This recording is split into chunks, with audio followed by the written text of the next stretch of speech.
Kwinkomfa noonondaba, umphathiswa kwi-ofisi kamongameli umnumzana uMondli Gungubele uye wawuchaphazela umba wesifo imonkepox, esithi nangona isifo singekabikho kweli kodwa bengurhulumente bathe qwa ukuze singabaqubuli esi sifo. Nata is correct on the monkeypox that is not yet with us, but we continue to stay on the alert, and in as far as that is concerned, we await at all materials times to get the counsel from the Department of Health. Umphathiswa uye wathi vandla ngobhubhane we-COVID-19 esithi amabala ezemidlalo kweli awakagcwali ngenxa yamanani angancumisiyo ezokugonya. Uthi kungakuhle ukubona abalandeli bebuyela emabaleni njengoko sekusenziwa kumazwe aphesheya.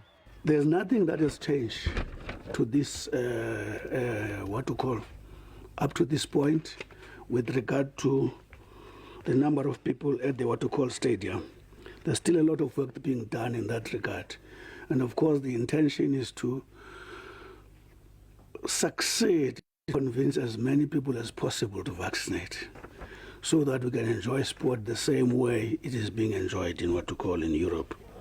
Kumba weflag yeli, umphathiswa uthi saqwalaselwa lenyewe ngokuba nangona le flag ithetha lukhulu kweli kodwa ityabula izikhundyu kube kukho nemiba etshisibunze efana nendlela nezinye ingxaki.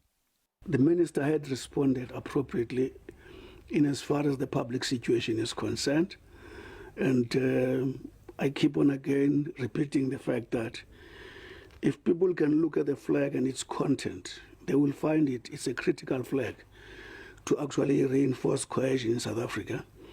But the issue of cost, it's what the minister is reviewing, especially in the context of the contesting needs in our country. Umba wamafutha wezithuthi nawo khange usale ngasemva nanjengoko umphathiswa ye watsho ukuba ziyenziwa inzame zokuyilawula le meko yamafutha atyabula kanobom kwiipokotho zabaqhubi.